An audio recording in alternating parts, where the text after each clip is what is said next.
Ini bab kemarahan dan kekerasan yang harus kerana agama Allah, kerana ajaran Allah. Allah Ta'ala berfirman, jahidil kuffar wal munafiqin waghluz alaihim. Perangilah orang-orang kafir dan munafiqin, waghluz alaihim, dan bersikap keraslah terhadap mereka. Dengan sanad yang Imam Bukhari meriwayatkan daripada Aisyah, katanya Nabi SAW masuk ke rumahku. Dalam rumah itu ada qiram, ada langsir yang terdapat padanya gambar-gambar. Maka berubah warna muka Rasulullah SAW. Kemudian baginda pun mengambil tirai itu lalu mengoyaknya. Aisyah berkata, Nabi SAW bersabda, di antara manusia yang paling teruk disiksa pada hari kiamat nanti ialah orang-orang yang membuat gambar-gambar ini. Dengan sanadnya Imam Bukhari meriwayatkan daripada Abi Mas'ud, katanya ada seorang lelaki datang kepada Nabi SAW. Dia berkata, inni la ata'akhkhar an salatil ghad, saya tidak pergi bersembahyang pagi, bersembahyang subuh, kerana si fulan memanjangkan sembahyangnya, kerana si fulan yang menjadi imam itu memanjangkan sembahyangnya, sama ada dengan bacaan ataupun dengan lain-lain. Qala fama ra'aitu, kata perawi, tidak pernah kulihat Rasulullah SAW marah sama sekali seperti marahnya dalam nasihatnya itu. Dalam nasihatnya pada hari itu. Qala, kata perawi, Nabi SAW berkata, ayyuhan nas, tuan-tuan sekalian ataupun sahabat-sahabatku, wahai sahabat-sahabatku, sesungguhnya ada di antara kamu yang meliarkan orang, yang membuatkan orang lari, menjauhkan diri. Fa ayyukum ma, sesiapa saja di antara kamu shalla bin nas, yang menjadi imam kepada orang ramai, falyatajawaz, maka hendaklah dia merengkaskan yang disembahyangnya, kerana di antara mereka ada yang sakit, ada yang tua, dan ada yang mempunyai hajat. Dengan sanadnya Imam Bukhari meriwayatkan daripada Abdullah, katanya ketika Rasulullah SAW sedang bersembahyang, baginda nampak di arah kiblat masjid itu nukhamah, ini kahak. Fahakkaha biyadih, Nabi SAW hakkaha biyadih, mengorek-mengoreknya ataupun menggosoknya dengan tangannya, ini dengan sesuatu di tangannya. Fataghayyadha, sambil marah.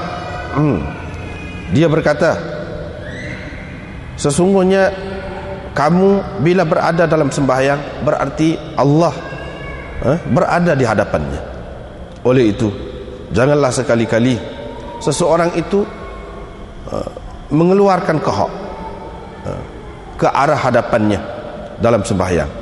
Dengan sanadnya Imam Bukhari beriwayatkan daripada Zaid bin Khalid al-Juhani bahawa ada seorang lelaki bertanya Rasulullah SAW tentang luqatah.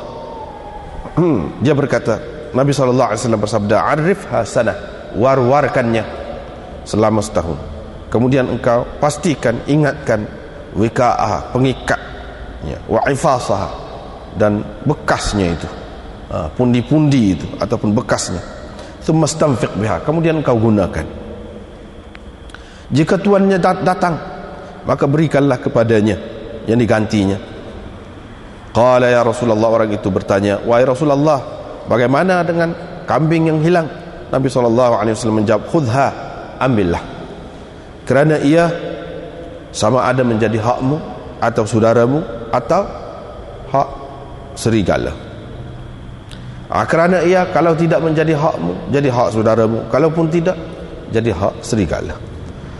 Qala, orang itu berkata, wahai Rasulullah, bagaimana dengan unta yang hilang?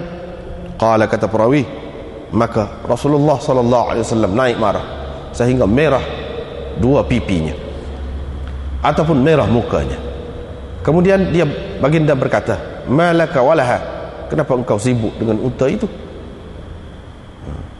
Sudah ada pada dia tu kasutnya, sepatunya, dan siqa'ah, bekas airnya, sampai ia ditemui oleh tuannya. Dengan sanad yang Imam Bukhari meriwayatkan lagi daripada Zaid bin Thabit, katanya Rasulullah sallallahu alaihi wasallam telah membuat seperti bilik kecil dari daun tamar, dari pelepah tamar ataupun daun tamar, ataupun Rasulullah sallallahu alaihi wasallam telah membuat satu bilik kecil dari tikar, hasiran, dari tikar. Setelah itu Rasulullah sallallahu alaihi wasallam keluar bersembahyang dalam bilik kecil yang telah dibuatnya itu. Qala, kata perawi, ada beberapa orang memerhatikan kepada perbuatan Rasulullah sallallahu alaihi wasallam itu. Mereka pun datang bersembahyang, mengikut sembahyangnya. Kemudian mereka datang pada suatu malam, fahadaru, mereka hadir beramai-ramai, mereka hadir pada suatu malam. Wa abta'a, Rasulullah sallallahu alaihi wasallam pula tidak keluar, lambat keluar, yakni daripada malam-malam sebelumnya, dan tak keluar pun. Farafa'u aswatahum, mereka pun mengangkat suara dan membaling pintu Nabi sallallahu alaihi wasallam dengan anak batu. Nabi sallallahu alaihi wasallam pun keluar kepada mereka dengan marah. Rasulullah sallallahu alaihi wasallam berkata kepada mereka, ma zala bikum sani'ukum hatta zanantu, ketika kamu melakukan begitu, aku ingat bahawa sembahyang itu ataupun apa yang aku lakukan itu akan difardukan kepada kamu, akan difardukan ke atas kamu. Hendaklah kamu oleh itu kamu bersembahyanglah di rumah-rumah kamu, kerana sebaik-baik sembahyang seseorang itu ialah di rumahnya, kecuali sembahyang fardu. Babul hadar minal ghadab, ini bab peringatan ataupun larangan dari marah, kerana firman Allah Ta'ala, walladzina yajtanibuna kaba'iral ithmi wal fawahisha, orang-orang yang mengelak dirinya dari dosa-dosa besar dan perkara-perkara yang keji. Wa idza ma ghadibu hum yaghfirun, bila mereka marah mereka meminta ampun. Alladzina yunfiquna fis sarra, ini ayat lain, orang-orang yang berbelanja baik pada ketika senang dan pada ketika susah. Wal kazimin al ghaidha, dan orang-orang yang menahan kemarahannya. Wal afina 'anil nas, dan orang-orang yang memaafkan orang-orang yang bersalah. Wallahu yuhibbul muhsinin, Allah mengasihi orang-orang yang baik. Dengan sanadnya Imam Bukhari meriwayatkan daripada Abi Hurairah bahwa Rasulullah sallallahu alaihi wasallam bersabda, laisa syadidu bis-sur'ah, laisa syadidu bis-sur'ah atau sur'ah, innama syadid alladhi yamliku nafsahu 'inda al-ghadab.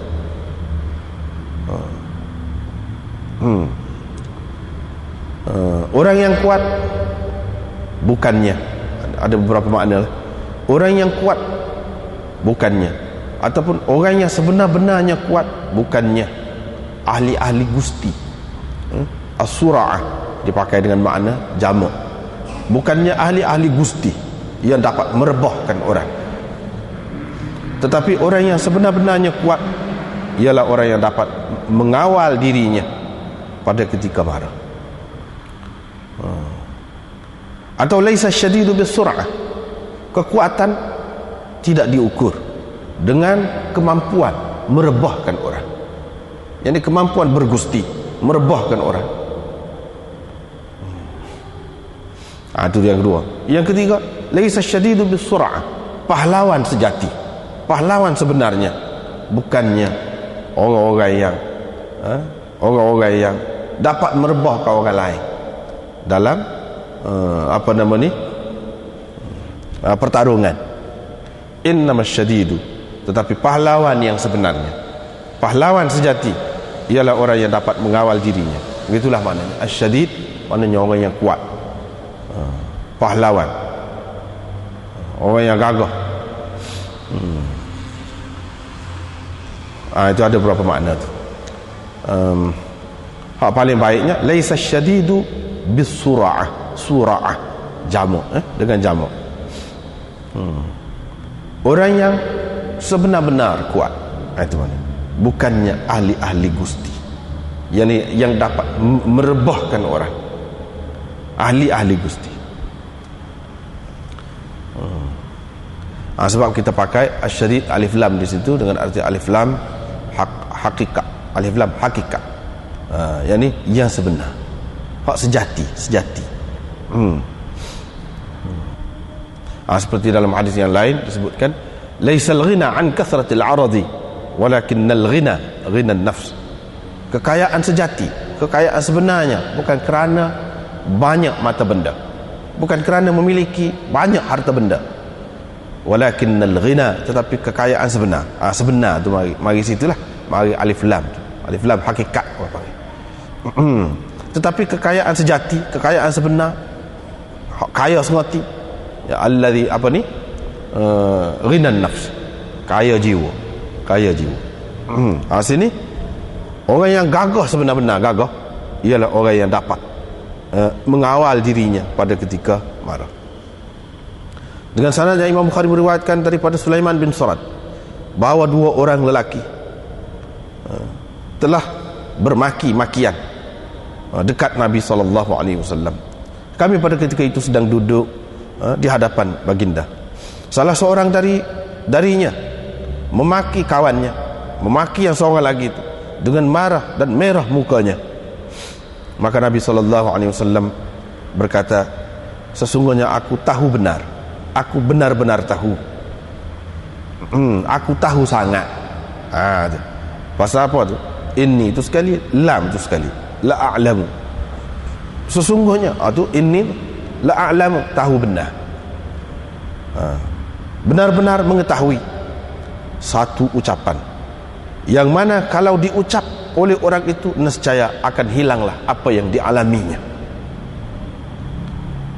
Kalau dia ucapkan a'udzubillahi minasyaitonir rajim, maka orang-orang pun berkata kepada orang tadi, kau tak dengarkah apa yang Rasulullah, apa yang Nabi SAW kata? Orang itu menjawab, inni lastu bimajnun, aku bukannya gila.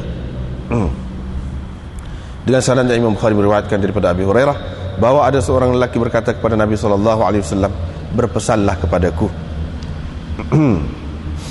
Nabi SAW bersabda, la taghdab, engkau jangan marah, jangan marah. Faraddada miraran, Nabi SAW mengulangi beberapa kali. Dia berkata, la taghdab, jangan marah, jangan marah. Babul haya, ini bab malu. Dengan sanad yang Imam Bukhari meriwayatkan daripada Imran bin Husain, katanya Nabi SAW bersabda, malu itu tidak ada yang dibawanya kecuali kebaikan. Hanya kebaikan jua yang dibawakan oleh sifat malu itu. Bushair bin Ka'ab pun berkata, tertulis dalam kata-kata hikmat, dalam buku ataupun catatan kata-kata hikmat, bahawa inna minal haya'i waqaran, di antara malu itu ada waqar, kehebatan.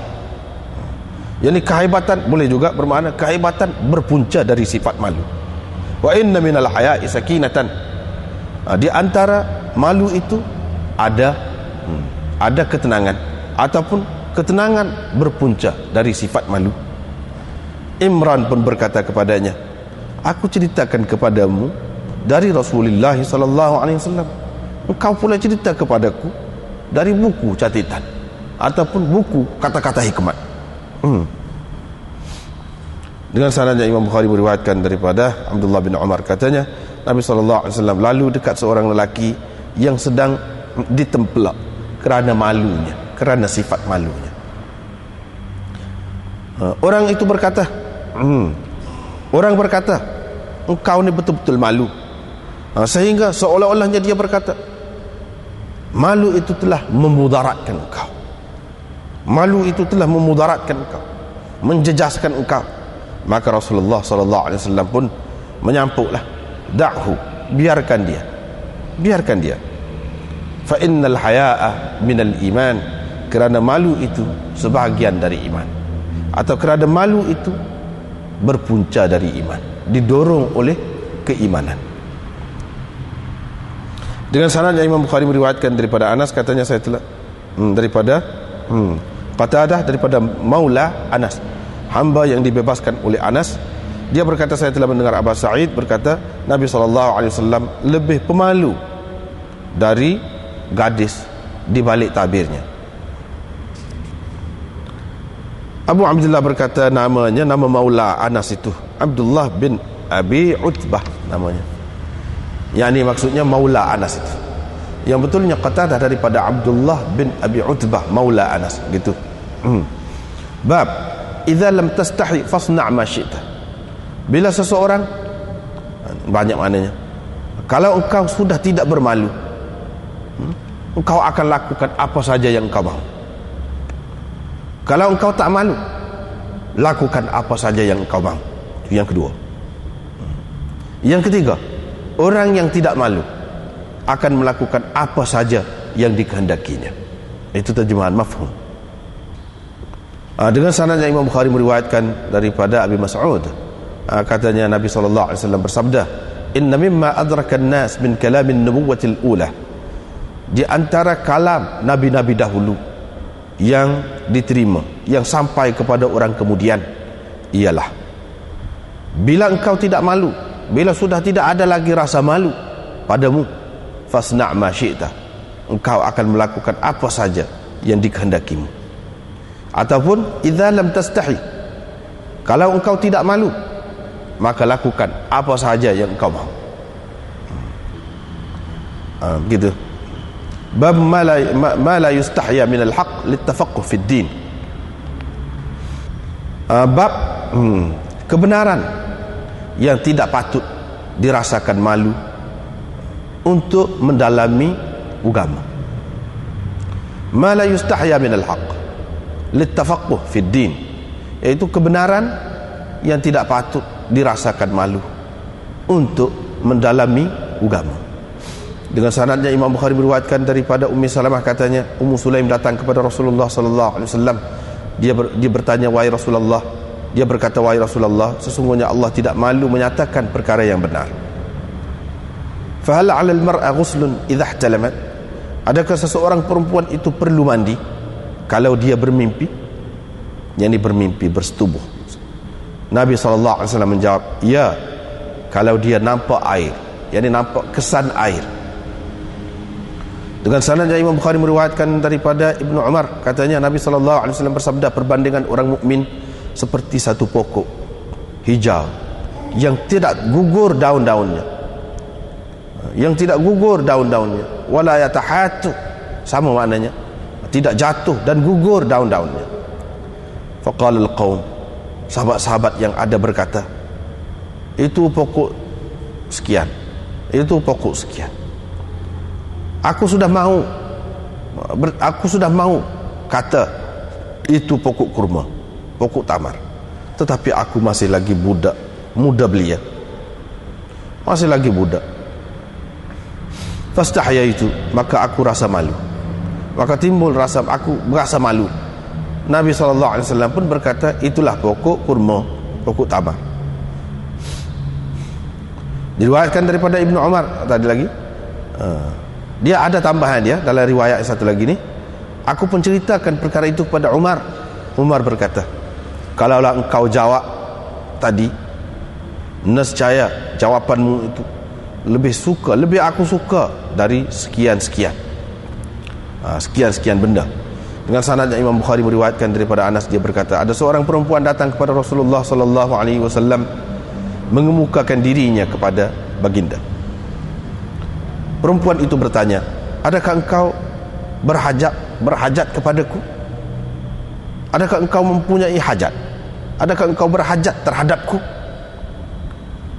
Berkata anak perempuan perawi ini, alangkah kurang malunya, alangkah tak malunya dia. Faqala, kata perawi ini, yani Anas, hiya khairum minki, perempuan itu lebih baik lagi dari engkau. dia telah mengemukakan dirinya kepada Rasulullah sallallahu alaihi wasallam. Itulah beberapa bab malam ini. Kita pergi semula kepada yang pertama tadi. Marah tak molek. Sebelum pada ni sudah sebut dah, marah tu tak molek. Tak baguslah. Tetapi ada juga marah yang boleh diharuskan, iaitu marah kerana agama. Begitu juga bersikap keras ni. Keras tak bagus, tak molek. Nabi SAW tidak bersikap keras. Tidak bersikap keras dalam perkara-perkara biasalah, tapi dalam perkara agama dia keras. Itu bagus. Bagus. Kerana agama. Buktinya cuba kita tengok firman Allah SWT. Allah SWT suruh perangkan jahidil kuffar, mana habiskan tenaga kamu dalam berlawan, dalam memerangi orang-orang kafir dan munafikin. Itu makna jahid. Dia suruh perhabis tenaga. Bila perhabis tenaga ni, dia timbullah marah ke apa tu. Bila perang nyada waghluz alaihim, dan bersikap keraslah terhadap mereka. Ni dia suruh keras. Jadi hak dia tak beri keras tu kepada orang-orang mukmin, kepada orang-orang yang beriman. Itulah yang dikatakan waqfid janahaka lil mu'minin. Rendahkan sayapmu kepada orang-orang mukmin. Ini yang dikatakan dalam ayat yang lain, asyidda'u 'alal kuffar walladzina ma'ahu asyidda'u 'alal kuffar ruhama'u bainahum. Itu jelas, situlah keras terhadap orang-orang kafir, ruhama bainahum, simpati terhadap sesama mereka. Ini sesuai dengan ayat Quran, banyak sangatlah ayat-ayat yang seumpama itu. Imam Bukhari buat mari dua tu. Yang mana ni? Jahidul kuffar waghluz alaihim. Waktulah itu ayat tu lah. Lepas tu dia mari pula hadis daripada Aisyah. Marah ni marah mana kepada anak beranak dalam rumah kita, hak di luar daripada rumah boleh. Boleh berlaku asalkan berkait dengan agama lah, berkait dengan agama. Ini riwayat daripada Aisyah, katanya Nabi SAW masuk ke rumahku, dalam rumah tu ada langsir. Ini menunjukkan bahawa isteri-isteri Nabi ini masing-masing cuba buat sesuatu yang boleh menarik perhatian, memberi ketenangan, kelegaan, mencantikkan, menceriakan rumah. Dia cuba buatlah macam-macam cara. Di antaranya ni rupanya tak kena, bukan tak kena langsir itu, tapi tak kena tu gambar itu. Pasal ada gambar di situ, beberapa gambar berubah muka Rasulullah sallallahu alaihi wasallam. Kemudian dia pun ambil dengan marahlah koyak tu. Lepas tu dia kata, di antara manusia di antara manusia yang paling kuat, yang paling teruk diseksa pada hari kiamat nanti ialah orang yang membuat gambar-gambar ini. Hak ni hak paling kuat diseksa. Maknanya tak boleh lah. Cerita pasal gambar ni kita sudah bincang panjang dah dulu, jadi tidak perlu diulangi dah. Cuma di sininya yang timbul kemuskilan, apa makna ni? Akan paling kuat di antara yang paling kuat diseksa, teruk diseksa pada hari kiamat nanti orang yang buat gambar. Apa kalau orang tu orang Islam? Tidakkah yang paling kuat diseksa ni ialah orang kafir? Kalau orang tu hanya dia buat gambar saja, dia tidak jahat, dia tidak apa, macam mana? Itu timbul kemuskilan. Cuba kita tengok nombor 7 dalam kitab ni. Fa in qulta, kalau engkau kata, kalau engkau muskil lah, timbul kemuskilan, azab orang-orang kafir kepada orang kafir itu lebih teruk lagi daripada azab orang yang buat gambar tu. Kerana buat gambar ni paling tinggi, dia dosa besar, paling tinggi dosa besar. Itu dia disebut. Qultu, saya akan menjawab, kata dia, wahum aidan kafarah. Mana orang-orang yang dikatakan buat gambar dalam hadis ni orang kafir dah lah. Orang kafir dah tu. Wahum aidan kafarah. Mereka ni yang disebutkan dalam hadis ni, yang dimaksudkan dalam hadis, orang kafir dah. Kerana mereka membuat gambar-gambar ini untuk disembah. Sebab tu yang kuat seksa tu. Dia bukan buat gambar saja, buat gambar tu sebagai orang-orang yang dipuja, gambar pujaan mereka. Itu tujuan dianya. ataupun kerana mereka membuat gambar sembahan-sembahan mereka. Jadi orang-orang ataupun tuhan-tuhan yang disembah oleh mereka, dan itu adalah kekufuran dah. Sebab itulah paling kuat diseksa, memang jadi kafir dah pokok ni. Sama ada dia sudah kafir dah ataupun jadi kafir dengan perbuatan dia ni. Kalau buat gambar dengan maksud nak sembah, itu dah paling kuat diseksa tu. Apa yang Nabi SAW marah ni kepada isteri dia? Isteri dia bukan maksud nak sembah, buat tu, dan bukan buat sendiri. Jawabnya kerana kita menghidupkan lagi lah sekurang-kurangnya. Kalau pakat duk beli lagu tu, lakulah sekurang-kurangnya kedah tu. Jadi orang yang buat pekilan-pekilan kata laku, ni kita buat, padahal kita tak ada gapo, tak ada maksud gapo pun. Sekurang-kurangnya kita menyokong dia, kita menyerupai orang-orang kafir, menyerupai orang-orang kafir. Dia letak di rumah dia dengan maksud pemujaan. Kita walaupun tidak ada maksud tu, tapi ada support. Jangan beri support. Itu maksudnya. Support dengan orang kafir tak boleh. Dilarang. Itulah yang dimaksudkan di sini. Nabi SAW menampakkan kemarahannya. Tapi marah tu bukan makna berpanjangan lah.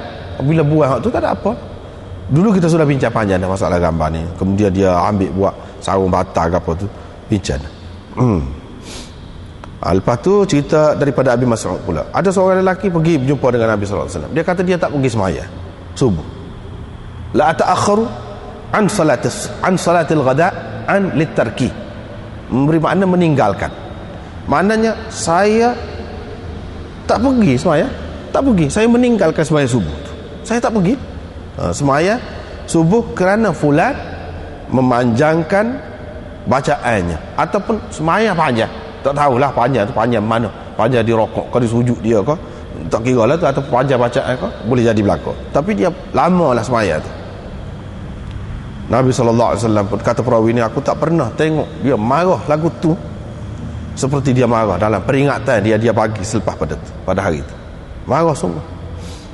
Dia kata ada di antara kamu ni orang yang meliarkan orang, membuatkan orang lari, orang jadi tidak suka untuk beribadat, untuk buat benda-benda ni, agama ni. Lepas pada ni, kalau siapa-siapa saja, ayyukumma, siapa pun, ayyukumma tu mana, siapa saja yang bersemayang menjadi imam kepada orang, falyatajawwaz, dia kena ringkaskan semayang dia tu. Ringkas semualah, ringkas semua, bacaan pun ringkas, rokok apa ni, baca tasbih gapo semua tu ringkas. Serengkah mana? 3 kali lah. Maknanya kita kata kalau tasbih tu 3 kali tu rekah dah lah tu. Kalau sembahyang seorang boleh nak baca banyak mana pun. Sebab apa? Nabi SAW kata gitu. Ada yang sakit, ada yang tua, ada yang orang yang berhajat nak pergi cepat. Kalau kita buat lambat-lambat lagu tu, dia tidak boleh khusyuk. Hak maksud asal sembahyang tu, kelebihan orang bersembahyang tu khusyuk tak dapat lah. Dah sakit, hak nak pening kepala ni, nak rebah ni, rokok lama sangat ataupun lama berdiri. Itulah sebabnya Nabi SAW kata begini. Ni berkait dengan agama juga ni, berkait dengan agama juga. Jangan kita bawa agama sehingga meliarkan orang, menakutkan orang. Apa cara pun, tidak nanti semaya saja. Ini contoh semaya, apa saja pun, jangan meliarkan orang. Jangan orang tengok jadi orang toksik. Kalau kita buat, biarlah dengan kita cerita hikmah yang dia boleh sapa, fikir dia boleh sapa. Misalnya kalau bersunat, kelebihan bersunat, ya kelebihan bersunat, sehingga kalau dia tidak Islam pun dia berasa nak nak je lagu. Jangan kita buat sesuatu yang menyebabkan jadi dia takut, lari, liar. Jangan macam tu. Kalau dia biasa makan katok misalnya, bila makan tak sudut sebut. Jangan kita duduk ukit-ukit, tak boleh. Kalau masuk Islam, selama ni duduk makan, dia duduk makan, dia duduk berniaga, cara dia tak boleh sebut, paksa kena putih. Jangan macam tu. Bukan ni saja, luas mana dia. Ni termasuk di bawah kaedah ni, kaedah tak boleh meliarkan orang. Kena tarik orang, secara tidak langsung dakwah tu. Sebab apa? Hak kata tak boleh makan, goni tu masih lagi khilaf hak tu. Yang paling penting dia masuk Islam dulu. Lepas tu hak Islam keturunan dia dah pun, kalau hak mazhab Malik tu makan galik-galik tu. Lama dah dia makan. Tak ada pasal. Kerana kita ayat tadi dia tak jadi masuk Islam. Kita kena tengok mana hak lebih besar. Begitu juga. Apa-apa sajalah, apa-apa. Luaslah hak ni. Kalau dia tengok masuk Islam, kudu tudung habis muka. Kena tudung. Kita tunjuk tu saja. Tak sih. Tapi kalau kita tunjuk itu satu cara, boleh juga kalau nak lagu tu. Tapi kalau tak sih, tak apa lagu ni. Dia terbuka sikit, rasa lega sikit. Dia ada minat nak masuk Islam. Jangan kita buat sesuatu sampai dia tak jadi masuk Islam. Kita akan disoal nanti. Berapa orang tak masuk Islam? Kerana kita duk pegang kuat sangat benda-benda kecil lagu tu. Inilah sebab siapa saja yang jadi imam, dia kena ringkas. Begitu juga ni imam sembahyang. Kalau imam lain pemimpin, dia kena bersikap macam tu. Jangan sampai orang ni jadi jemu, orang jadi toksik, orang jadi takut, orang jadi tak minat. Jangan macam tu. Mana buka, sebab kita kena tengok, jangan tengok kepentingan satu orang, kena tengok semua. Ramai lagi orang ni lagu ni, orang ni lagu ni, orang ni lagu ni. Kita kena tunjuk contoh yang mana sederhana lah, kita kata sederhana, tidak kata payah sangat orang nak ikut. Sebab itulah dia buat contoh tu. Ada hak sakit, ada hak tua, ada hak begini-gini. Kalau kita kuatkan, kita kata tak boleh, kamu kena kalau Islam tak boleh, kalau nak pergi kerja mesti kena pakai lagu ni. Maka pejabat dia tu, dia uniform dia dah kena pakai lagu ni. Jadi konflik jiwa, konflik. Kita kata tak boleh pakai nektar misalnya, sedangkan terutama kita tidak begitu terasa kalau di negeri kita, negeri Islam. Kalau di negeri kafir, Allah, kita buat lagu tu susah lah orang. Dia kerja, dia cari kat swasta kau gapo kau tak kira lah. Lagu ni kena pakai lagu. Jadi susah lah kita. Dengan sebab itu kita bawa sesuai dengan keadaan. Sebab itulah ulama-ulama yang terbuka, yang bijaksana, bila pergi keluar luar negeri, dia tengok keadaan. Tengok keadaan. Jangan kita tengok satu pesen orang saja. Tidak gitu. Seterusnya, Nabi SAW tengok di sebelah kiblat masjid tu ada kohok. Ada orang kohok, buat kohok situ. Nabi SAW pun goreskan ataupun korekkan dengan tangan, bukan dengan tangan dia, maksudnya sesuatu di tangan dia lah. Dalam riwayat lain disebutkan kayu, dia cocok gitu supaya hilang. Dengan marah dia kata, bila kita ni semayang, maknanya kita menghadap Tuhan. Tuhan duduk depan kita. Bila dia duduk depan kita, maka terlalu biadab lah kalau kita kohok depan tu dalam semayang. Sini maksudnya dalam semayang. Kalau di luar semayang, tak apa. Sebab apa? Sebab dalam hadis ada disebutkan bila seseorang itu semayang, terjalin satu bentuk, satu macam perhubungan di antara dia dengan Allah SWT. Dengan sebab itulah dilarang sangat litah orang semayang tu, sebab takut putus hubungan tadi tu. Di antara yang memutuskan hubungan tadi, kohok tadi tu, dia duduk kohok, dia buat benda-benda yang tidak munasabah, yang biadab lah kita kata. Kalau orang biasa ni pun orang tak buat lagu tu. Ketika kita menghadap sesiapa, tiba-tiba kita ludah depan dia, itu biadab. Ini nak mengajar adab lah. Bukan bermakna kalau di luar semayang kita tak boleh diludah ke arah kiblat tu, tak apa. Tapi kalau dengan maksud menghina, tak boleh waktu ke mana-mana pun dengan maksud menghina. Di luar semayang pun tak boleh. Ini pun dia marah juga. Seterusnya hak luqatah ni, sudah berapa kali hadis ni kita jumpa, barang tercicir ataupun barang yang jatuh ni, nak tanya-tanya ni pun biar munasabah. Tu maksud hadis ni. Tanya-tanya ni, jangan tanya-tanya ni sampai jadi susah. Fikir sendirilah setengah-setengah tu. Ni macam ni.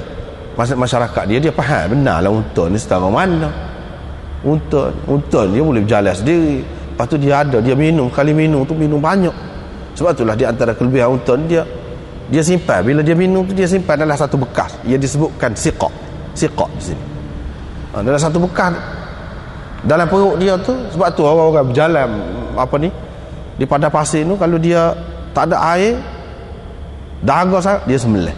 Betul. Bila awak keluar, air tu bersih lagi dalam siqak dia. Hak tu air tu dia keluar sikit-sikit. Bila dia dahaga dalam perjalanan dia. Tu. Mana dia tahan lah. Lepas tu dia ada sepatu dia, kasut dia, kaki dia tu pun jenis tahan. Mana kalau kena panah ke apa pun tak apa. Begitu juga binatang-binatang tidak akan terkekal, tak terkalu. Sebab apa? Dia besar. Dia besar. Tapi kalau kambing tu, iyalah kalau kambing. Jadi nak tanya tu tanya biar munasabah. Jangan kira nak tanya saja. Habis ke masa. Jangan kira nak tanya. Ini pengajaran juga. Mana kalau kita belajar ni bagus bertanya. Bahkan Nabi SAW kata innama syifa'ul 'ai as-su'al.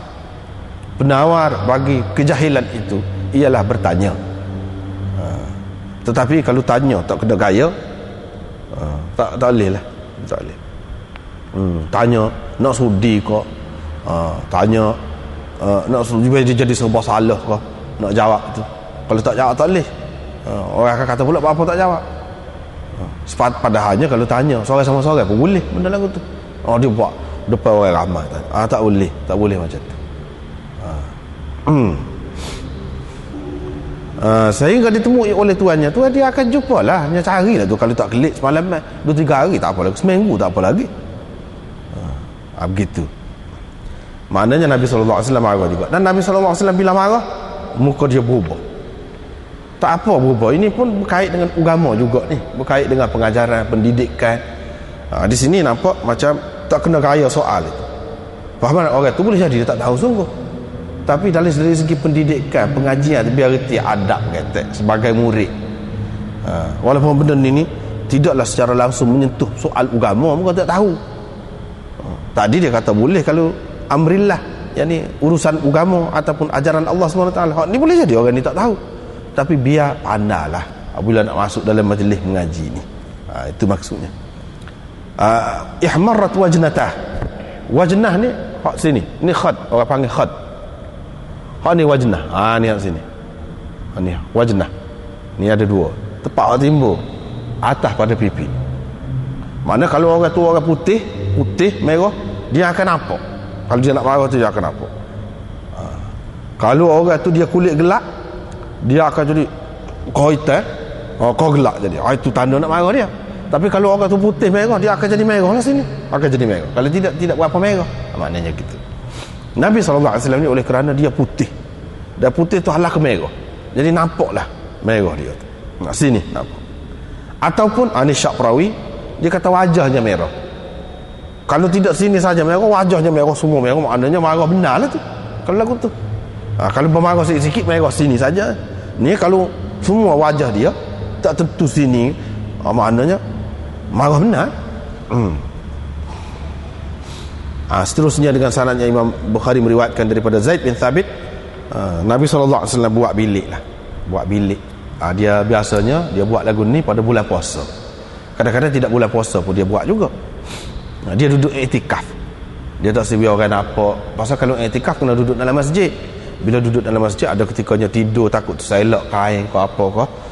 Tak molek lah pada pandangan orang tu. Jadi orang-orang duk pergi keluar masuk dalam masjid. Dia buat lingkung sikit. Lingkung sikit macam bilik kecil. Buat tu dengan pelepah ataupun daun tamar ataupun dengan tikar. Dengan tikar dia lingkung.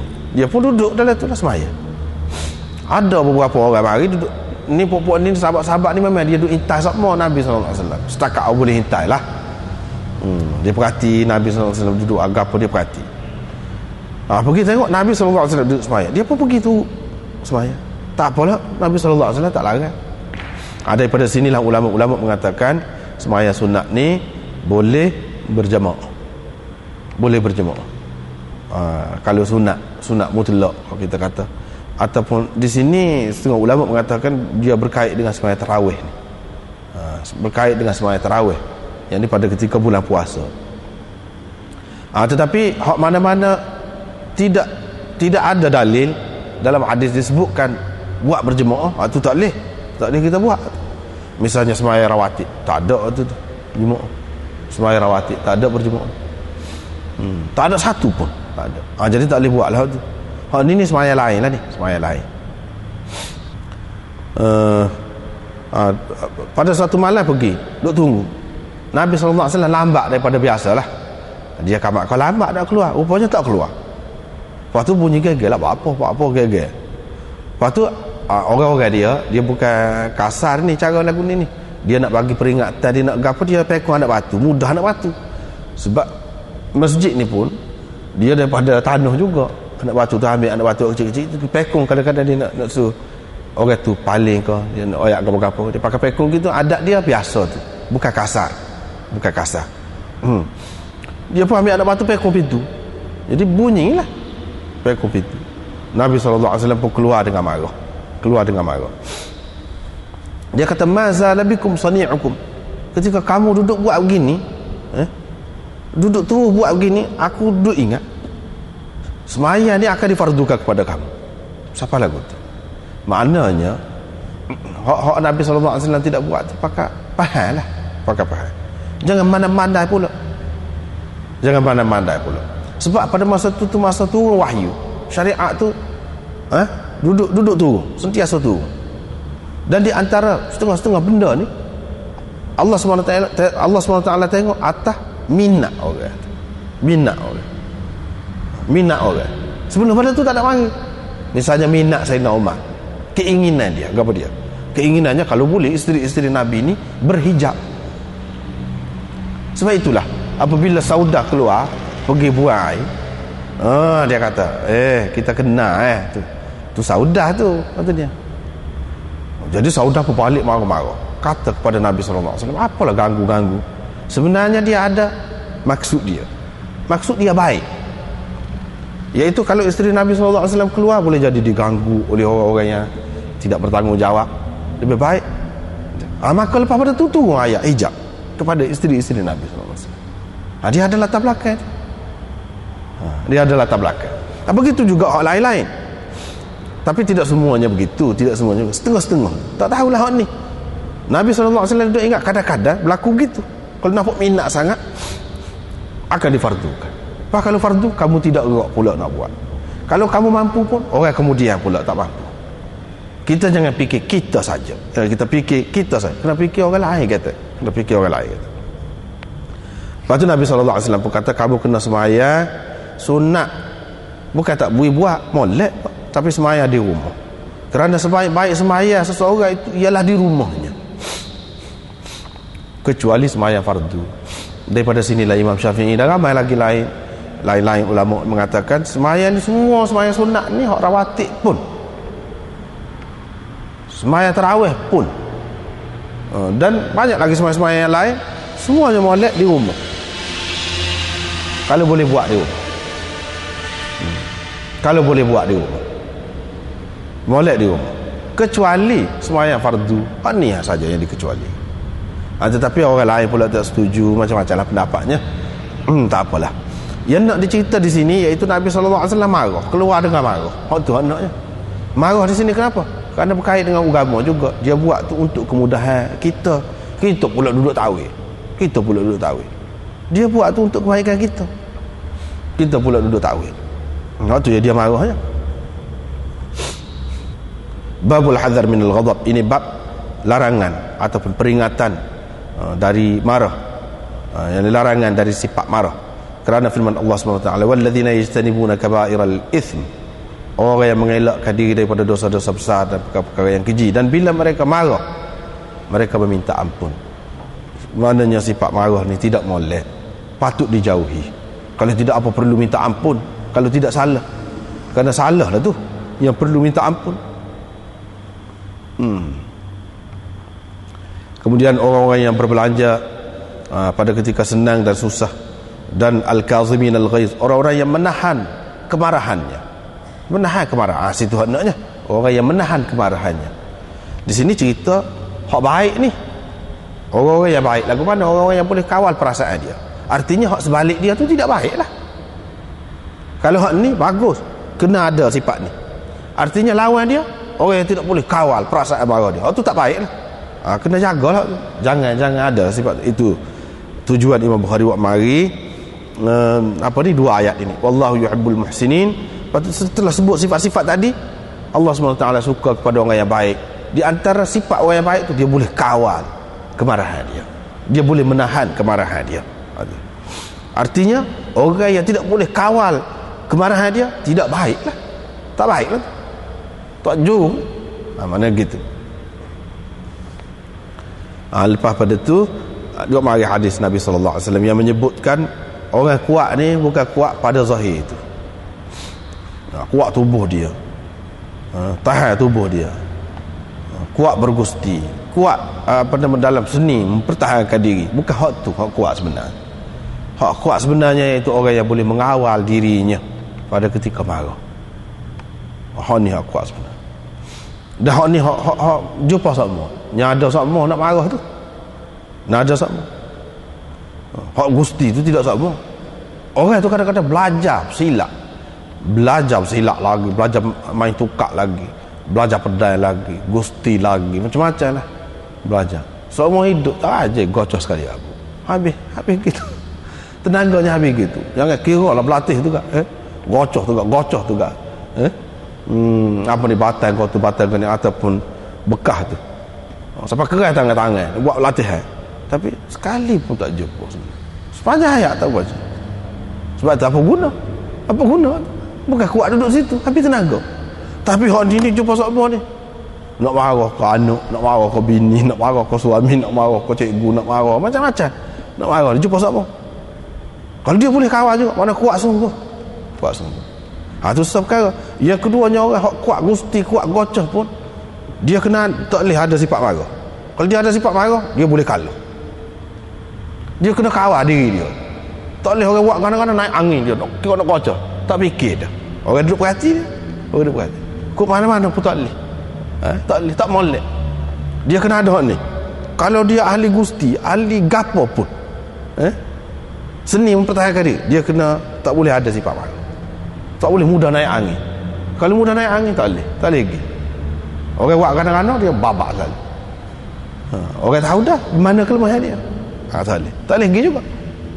Dengan sebab itu, mana hak gusti, hak seni mempertahankan diri pun dia tak boleh ada juga. Ni bahaya, penyakit. Dia kena boleh kawal diri, baru dia boleh maju dalam bidang tu pun. Apatah lagi dalam perkara-perkara yang tak memerlukan marah pun, yang tak memerlukan gagah, kuat tubuh, tak perlu. Kepandaian mempertahankan diri tak ada, tak guna langsung. Kalau ketika tu pun perlu lagi.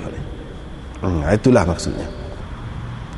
Lepas tu dua orang duduk bertengkar tu, kita sudah jumpa beberapa kali dah. Seorang tu merah muka dia. Nabi SAW kata, kalaulah dia baca ni akan hilang. Kalau dia kata a'udzubillahi minasyaitanirrajim, a'udzubillahi minasyaitanirrajim, kalau dia kata tu akan hilang. Orang pun pergi rayaklah kepada orang tu. Dia kata dia tak gila. Dia kata tak gila. Tidak semestinya maknanya orang yang marah gitu mana gila. Nabi SAW suruh baca a'udzubillahi minasyaitanirrajim pun bukan kata dia tu gila, tapi nak suruh dia ingat. Sebab dalam hasyiah ni pun dia sebut kalau dia baca ni akan hilang. Sebab syaitan lah sebenarnya yang menghiaskan kemarahan tu jadi nampak molek kepada seseorang bila dia marah. Syaitan ambil kesempatan selalu sehingga seseorang tu jadi berasa molek dia marah. Sepatutnya dia marah. Dia jadi gitu. Tapi kalau perkara agama, syaitan pun tak sih. Buat apa dia nak suruh orang tu marah? Kan agama, dia pun tak sih. Waktu dia tak sedu juga. Dengan sebab itu, kalau kemarahan kita kerana agama, tak ada kena mengena dengan syaitan. Syaitan pun tak sih dorong kita supaya marah. Biar tak marah kalau boleh. Ni. Anak-anak tu tengok TV kok sih misalnya. Hak mengarut-mengarut. Tak marah. Apa kena baru syaitan. Kalau tak marah. Kalau kita marah tu dia susah hatinya. Hak tu dia tidak galakkan sebab benda molek. Hak ni hak dia galakkan ni marah kerana benda tak molek. Hak tu hak dia galak. Sebab itu bila baca a'udzubillahi minasyaitanirrajim akan reda. Baru dia kita sudah sebut dah ni. Kemudian riwayat daripada Abi Hurairah bahawa ada seorang lelaki berkata kepada Nabi SAW, dia suruh bagi pesanan lah. Nabi SAW kata jangan marah. Kau jangan marah berkali-kali. Apa Nabi SAW kata begitu kepada dia ni? Boleh jadi Nabi SAW tengok dia ni boleh marah ni, dia jenis person yang pemarah kau. Sebab tu Nabi SAW kata gitu. Ataupun kalau dia tu tidak pemarah, Nabi SAW kata gini, bermakna dia nak pesan lah tu, ni sifat ni tak molek. Kalau ada pada orang pemarah, lagilah tak molek, lagilah kena kawal. Setahu hak tak ada sifat marah tu pun, tidak pemarah tu pun, Nabi SAW tak bui marah. Sebab kok mana-mana pun nyada ketikanya, walaupun bukan pemarah pun nyada ketikanya dia naik marah tu pun tak molek juga. Apatah lagi kalau orang yang memang pemarah, lebih-lebih lagi lah dia kena beringat. Itu maksudnya babul haya. Ini bab malu. Dulu kita sudah jumpa dah dalam kitabul iman dulu hak malu ni.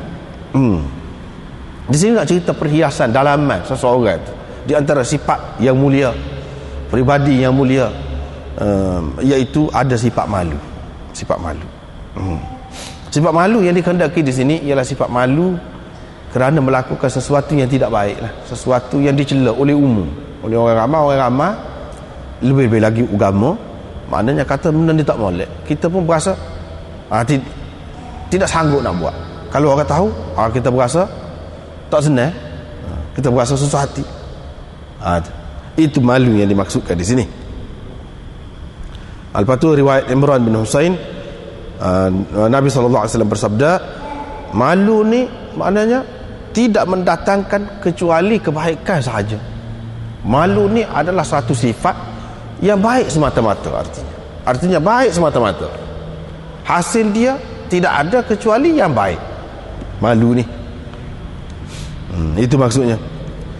Tiba-tiba Bushair bin Ka'ab kata, tertulis dalam hikmat, yang dikata-kata hikmat, inna minal haya'i waqaran. Sesungguhnya di antara malu itu ialah sifat haibat, ataupun sifat haibat itu berpunca dari malu, dan ketenangan itu berpunca dari malu juga. Ketenangan itu berpunca dari malu juga. Memang bagus juga waktu tu, memang bagus kata-kata tu, bagus kata-kata hikmat ni bagus. Tetapi hak saat ni kata Imran bin Husain kata, aku cerita kepada kau hadis Nabi, engkau buat marah tu. Hak ni dia tak habis lagi kau ayat. Sifat haibat ini berpunca daripada malu. Apa sifat ni? Banyak lagi sifat-sifat lain. Hak lain-lain tu pun semua, kalau hak molek, dia mesti ada unsur malu yang menimbulkan sifat-sifat baik. Okay? Lebih lengkap lagi, hak Nabi SAW kata, tak payah hak ni dah lah. Apakah ini bermakna kata-kata hikmat, kata-kata pujangga tu tak molek kita? Tidak. Hak ni dia tegur ni pasal baru aku cerita hak Nabi SAW. Kamu tu kata lagu tu tak kena lah tu, tak molek lah. Lepas tu kalau kita perhati dari segi isi dia pun, hak Nabi SAW kata tu, maknanya hasil ataupun buah daripada malu ni semuanya baik. Kita tengok sifat apa dia ada kelebihan hak baik yang ada pada seseorang. Semuanya dia ada unsur malu yang melahirkannya. Ada unsur malu. Orang tu jadi pandai, mengaji sungguh siapa dia berjaya. Pasal apa? Dia malu. Ada juga unsur malu. Nak cari pitih pun ada juga. Malu tu tak ada. Tengoklah dalam apa-apa benda. Orang ni tak buat benda tak molek, dia buat benda molek. Sebab apa? Sebab ada malu. Setiap kebaikan, setiap sifat-sifat yang baik, hasil yang baik, dia mesti ada unsur malu dalam itu. Sama ada banyak atau sedikit. Itu ada luah tu. Termasuklah kehebatan yang ada pada seseorang itu. Termasuklah ketenangan yang ada pada seseorang. Sebab apa? Sebab malu. Ada sifat malu. Seterusnya, riwayat daripada Abdullah bin Umar, Nabi SAW lalu dekat satu orang. Orang tu sedang ditempelak dia. Buat apa malu sangat mu ni, gini. Siapa rugi kamu malu? Buat malu sangat. Adalah orang duduk marah ke orang tu. Nabi SAW kata jangan. Biar dia malu. Biar dia malu. Tak apa. Lebih baik malu lagi daripada tidak malu. Sebab orang kata, dia tu pendiam. Dia sangat dia tu. Lebih baik dia daripada kecek banyak. Gitulah makna. Bukan makna nak suruh dia so mudah. Bukan makna hak lagu tu molek. Tapi lebih baik daripada hak cakap banyak. Sebab apa? Bila bercakap banyak dia akan tersalah. Kalau cakap sikit dia tak salah. Dia tak salah. Lebih baik lagi hak tu. Hak ni pun, orang ni pun kalau katakanlah malu dia tu menyebabkan jadi kurang, pun lebih baik lagi daripada dia tidak malu. Itu maksudnya. Dia agak ada dulu sifat malu tu bertapak dalam diri dia, lepas tu kita kawaki lah. Jangan kita buang habis sifat malu. Itu tak kena, bahaya kepada dia, lagi bahaya. Kalau dia rugi kerana sifat malu, tak apa lagi, tak banyak rugi. Tapi kalau rugi kerana sifat tak malu, berat. Itu maksudnya. Seterusnya dia ceritakan Nabi SAW lebih pemalu daripada gadis di sebalik tabir. Gadis sebalik tabir ni malu benar lah, terutama dalam masyarakat yang mengambil kira pergaulan tidak bebas lah, pergaulan tidak bebas, sangat pemalu lah. Nabi SAW pun begitu. Tapi kita tengoklah malu dia tu lagu mana. Malu dia tu lagu mana, kena pada tempat. Kalau gadis ni maka tak jadi kerja, tak boleh tubik buat kerja langsung, dia tidak lagu tu. Ini nak cerita sifat malu yang ada dalam diri dia tu lebih lagi, tetapi dia gunakan kena cara, jadi tak nampak malu, tak nampak lah. Apa tempat patut jawab, dia jawab. Tengok, adakah orang perempuan apa nama ni berikhtilaf? Dia jawab ya. Dia tak malu pun sini. Kalau kata malu, senyap, tak jawab, tak jadi kerja lah tu. Tidak. Tengok di tempat tu, apa keluar perang? Keluar pergi berniaga gitu gini, lagu mana? Kalau hak jenis malu tak kena, tak pergi, tak tubik rumah lah. Ni tidak. Tidak. Nak ceritanya dari segi sifat malu hak dalam jiwa dia tu ada lebih lagi daripada gadis, tetapi dia guna sifat tu kena pada tempat. Kalau nak kira sifat marah ada pada seseorang tu, kita rasa kita kuat marah, tak tentu lagi orang yang nampak senyap tu dia tak marah. Boleh jadi sifat marah yang ada pada dia lebih besar lagi potensi dia daripada hak ada pada kita, boleh jadi. Tapi dia tak waktu tubik, dia waktu tubik kena pada tempat dia, tak nampak. Seterusnya, idza lam tastahi fasna' ma syi'ta. Idza lam tastahi fasna' ma syi'ta. Ada beberapa maknanya.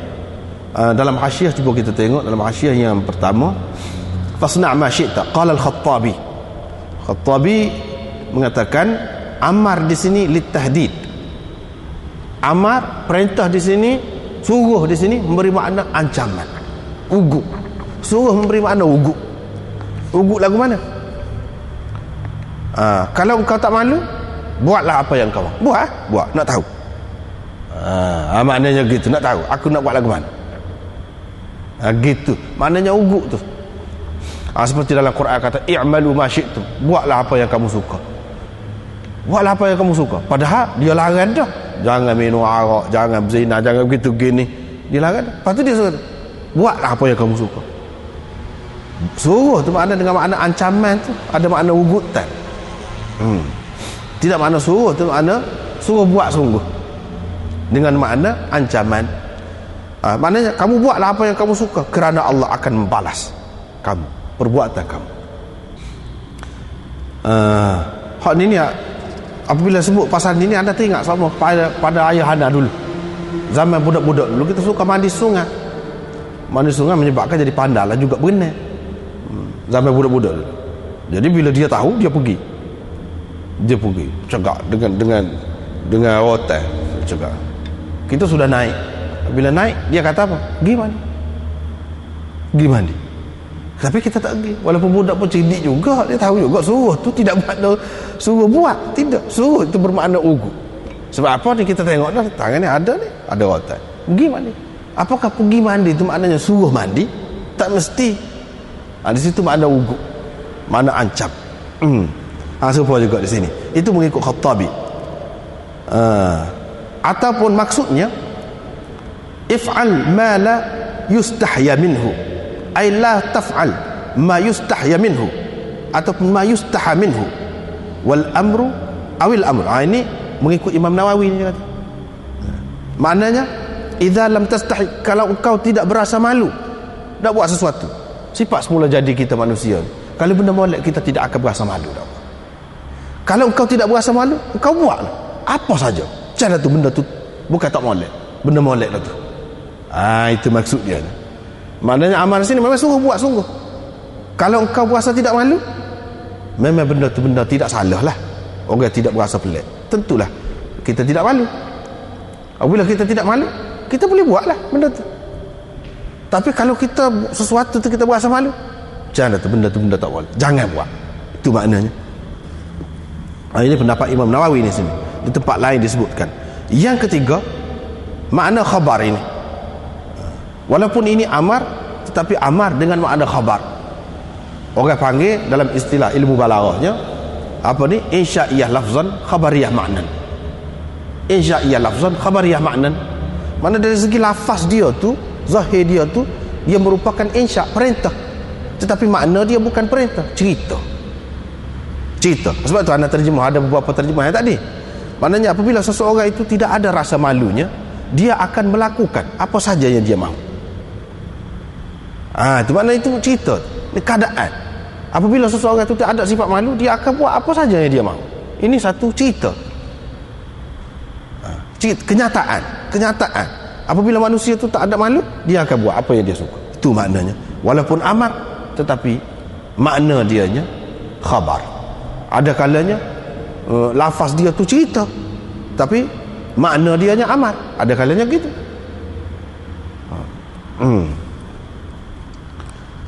Baiklah. Nabi SAW bersabda, di antara kalam nabi-nabi dahulu yang sampai kepada orang kemudian, yang orang kemudian didapat, generasi kemudian didapat, ialah hak tadilah, kalau engkau tak malu, engkau lakukanlah apa yang engkau mahu. Satu makna dia. Kalau engkau tak malu, lakukanlah apa yang engkau mahu, dengan arti jangan buat tu. Jangan buat. Yang ketiga, kalau seseorang itu sudah tidak ada rasa malu, maka dia akan melakukan apa saja yang dia mahu. Bauma la yustahya minal haqq litafaqquh fid din. Tadi hak malu secara umum. Sekarang ni dia nak cerita untuk belajar, untuk mendalami agama tak boleh malu. Tak boleh malu. Itu kerana itu termasuk dalam kebenaran. Kebenaran, untuk mencapai kebenaran kita tak boleh malu. Bab kebenaran yang tidak patut dirasa malu untuk mendalami agama, iaitu kebenaran itu kebenaran untuk mendalami agama. Mana kita berada di atas kebenaran apabila kita nak mendalami agama. Oleh itu kita tidak patut berasa malu, walaupun kita tua, walaupun kita sudah pencen, walaupun kita apa saja pun, kita pakat apa pun tak kira, tak boleh rasa malu. Sebab itulah ada disebutkan dalam Bukhari di awal dia ni, sahabat mengatakan dua macam orang tak akan dapat ilmu. Satu, orang malu. Yang kedua, orang sombong. Kalau ada dua ni tak boleh ilmu. Yang pertama malu, dia tak boleh malu, tak patut malu. Orang perempuan sekalipun, di sini disebut orang perempuan ni, kalau nak kira orang perempuan ni malu. Tetapi oleh kerana dididik oleh Nabi SAW, dia faham malu ni patutnya tempat mana. Sini tak patut malu untuk belajar. Sebab itulah Ummu Sulaim tanya perempuan, wahai Rasulullah, Allah tidak malu untuk menyatakan perkara benar, sebab benar patut kita nyatakan. Adakah orang perempuan perlu mandi, kena mandi kalau dia ni berihtilam? Dia tanya. Nabi SAW jawab, ya, kalau dia nampak air, yakni kesan air. Kalau dia nampak kesan air, yakni pada pakaian dia, pada kain dia, itu mana perempuan ini tidak malu. Dan Nabi SAW pun tak kata apa. Kalau perempuan yang mana sifat semula jadi dia tu ada malu lebih daripada orang lelaki, sepatutnya orang lelaki tak berasa malu lah untuk belajar. Itu maknanya. Lepas tu dia tanya, Nabi SAW jawab. Bila dia bermimpi, mimpi di sini maksudnya bukan mimpi saja ihtilam itu, maksudnya mimpi bersetubuh. Daripada hadis ini ulama menyimpulkan kalau mimpi saja bersetubuh, tapi kalau tak keluar air tak kena mandi. Kalau keluar air tu baru kena mandi. Begitu juga kalau keluar air tapi tak ingat mimpi pun kena mandi. Kena mandi juga. Yang pentingnya keluar air, dan air tu air mani, bukan air kecing. Kalau air kecing tak jadi. Air kecing tu adalah nak mandi tu suku tu, tapi tidak wajib. Ini yang disebutkan di sini. Lepas tu banyak pula pengajaran. Ni kita berapa kali dah jumpa pengajaran di sini menunjukkan perempuan itu bila Ummu Salamah tanya, adakah orang perempuan ni mimpi? Nabi SAW kata, pahamlah mana anak yang serupa dengan mak tu, ada serupa dengan anak tu. Dalam riwayat yang lebih panjang lagi menunjukkan orang perempuan ni ada juga air mani. Sedangkan ahli sains dulu, zaman dulu, Aristotle yang terkenal, dia kata orang perempuan tak ada air mani, dia keluar semacam air gitu. Yang membuatkan orang ni lahir ni bapak semata-mata, kata dia. Pendapat dia tu tak betul. Nabi SAW sudah sebut ni, yang serupa tu sebab apa? Kalau manusia ni dijadikan daripada air mani tu, yang anak tu ada tidak serupa dengan ayah tu, maknanya air mani mak dia ada juga. Ada juga. Dan di sini yang dimaksudkan kena mandi, wajib mandi, apabila keluar air mani. Kalau tak keluar air mani, tak, maknanya perempuan ada air mani. Secara tidak langsung kita dapat benda tu.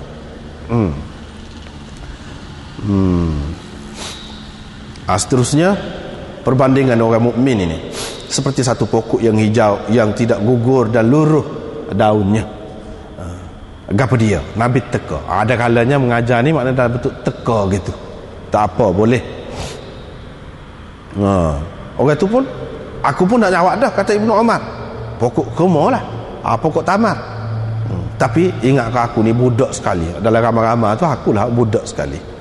Jadi berasa malu. Dia malu. Dia malu di sini. Lepas tu orang pun, orang tu kata hak ni, orang tu kata hak ni, tak kena pula. Dia pergi ke hak jauh-jauh lah, tak ingat, tak suka ke hak sekeliling kita. Rupanya Nabi SAW kata pokok kurma lah tu. Hak lagu tu pokok kurma lah. Lepas tu dalam riwayat satu lagi ni ada tambahan, Ibnu Umar kata, aku pun cerita lepas pada tu kepada Umar, kepada ayah dia. Umar pun dia kata, kalau kau jawab tadi, lebih aku suka daripada aku dapat sekian-sekian. Mana seorang ayah kalau nampak anak dia tu cerdik, suka benar. Dan tentu kalau dia jawab depan orang lain pun akan berasa malu juga. Hak tua-tua tu sebab betul hak budak. Betul hak budak. Lepas pada tu semua akan berasa, alangkah baiknya kalau aku dapat anak lagu ni juga cerdik. Dia akan timbul.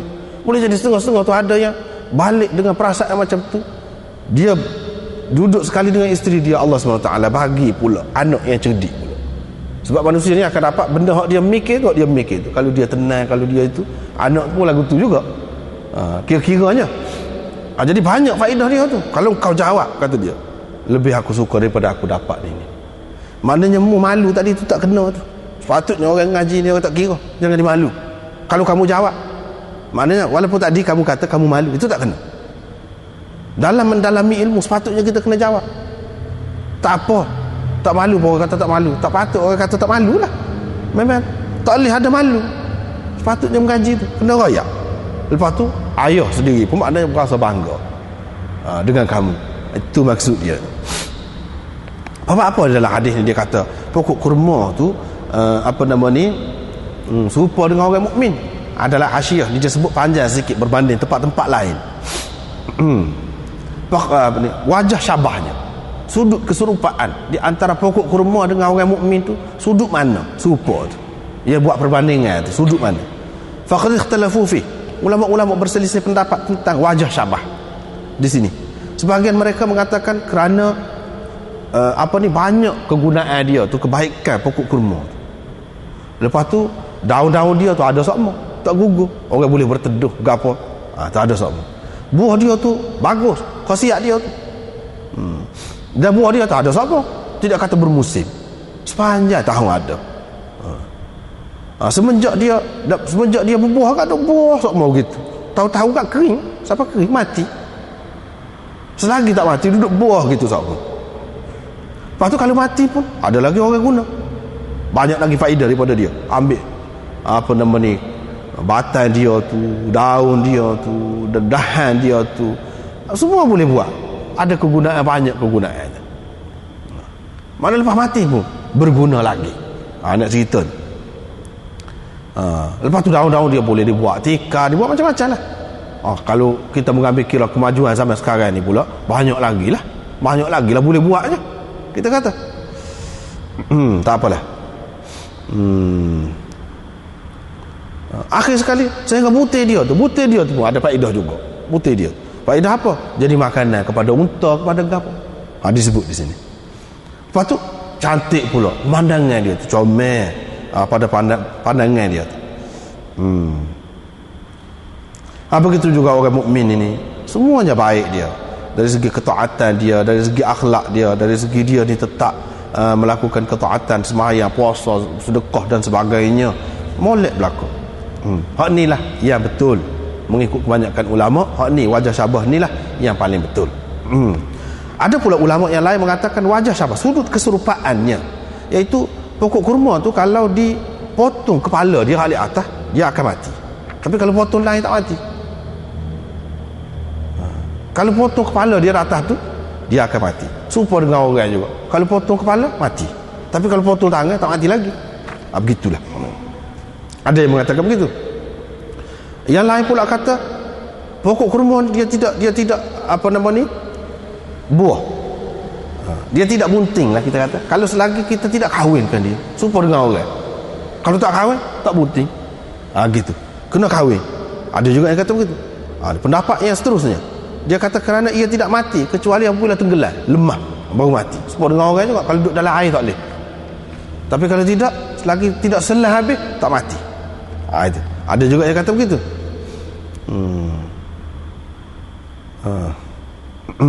Ataupun sesuatu yang seperti hatilah pada pokok tu. Kalau hak tu rosak, maka rosaklah hak lain, seperti manusia. Ada pula yang lain mengatakan kerana bau mayang dia tu, baunya seperti dia, seperti air mani manusia. Ada juga yang kata begitu. Ada juga yang mengatakan kerana dia ni bercinta juga, bercinta seperti manusia. Dia ni ada kasih sayang, ada seperti manusia. Lepas tu dia sebut semua pendapat-pendapat ni dhaif belaka, kata dia. Sebab apa? Tasbih sa'ni tu, kalau kita ambil kira sa'ni semua, bukan dengan orang mukmin saja. Waktu tu orang kafir pun kalau kerak kepala mati juga tu. Lepas tu dari segi bau air mani, bukan air mani orang Islam saja, orang kafir bau lagu tu tak kena belaka tu. Hak paling tepatnya hak tadi, hak mula-mula tadi. Dari segi tu banyak kegunaannya. Begitu juga orang Islam ni, semasa hidup dia pun berguna, selepas mati dia pun berguna. Pemandangan zahir dia pun comel, hak dalam pun comel, khasiat dia pun molek. Kegunaan dia tu berpanjangan, sentiasa ada. Itulah perbandingan tu. Seterusnya ni akhir sekali, perempuan, ada seorang perempuan pergi cegak depan pintu Nabi SAW. Terus kata, adakah engkau berhajat kepada aku? Nak bini? Dia bersedia. Wa imra'atan mu'minatan in wahabat nafsaha lin nabi in arada an-nabi an yastankihaha khalisatan laka min dunil mu'minin. Adalah Quran disebut. Mana perempuan kalau dia menawarkan diri dia lah, kita kata, untuk dikahwini. Ini khusus kepada Nabi SAW sahaja.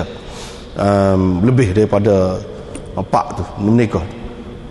Lepas tu anak Anas ni kata, alangkah kurang malunya. Tak malu sangat dia nak pergi kata lagu tu. Anas pun marah dia. Dia baik lagi, cerdik lagi pada kamu ni. Dia pergi menawarkan diri dia kepada Rasulullah. Kamu? Maknanya dia marah pada anak. Ni lagu ni pun tak patut malu. Kalau orang tu orang bagus, orang ju, tak salah kita pergi royak ke dia, tawar ke dia, tak salah. Bahkan itu lebih baik. Jangan malu kerana benda yang seumpama ini. Orang ni dia cerdik. Cuba kita fikir, kalau orang perempuan biasa lah kita fikir, orang biasa ni ramah sama mana dah, mati hidup, sekurang-kurang aja kalau dia jadi isteri Nabi SAW, masuk dalam sejarah sekurang-kurang. Begitu juga jadi isteri orang-orang yang baik-baik, orang-orang yang lebih-lebih, masuk dalam sejarah. Padahal dia tak ada apa. Cuba kita tengok sejarah, dia sebut bini dia. Padahal kalau bini dia tak ada peranan apa-apa, sebut bini dia. Sekurang-kurang paling tidak ni hak selepas mati. Kalau semasa hidup pun istimewa. Sebab tu kata dia cerdik dan dia tidak malu. Hak ni bukan apa ni, untuk mendalami agama ni pun. Mendalami agama apa? Pergi menawarkan diri. Ini kebenaran, termasuk dalam kebenaran yang tidak patut dirasakan malu. Kebenaran itu banyak. Di antaranya mendalami ilmu, di antaranya untuk mencari kebaikan masa depan kita. Kebenaran. Kita tak patut malu. Orang secara langsung pun boleh pergi. Apatah lagi kalau melalui orang lain, abang-abang kalau kita kata, pak dara kalau kita kata, tolong risik, tolong tanya khabar. Sebab benda ni kena cari. Kalau tak cari kadang-kadang lambat. Gitulah payah nak jumpa. Begitulah sekali dulu malam ni, wallahu a'lam wa akhir da'wan alhamdulillah.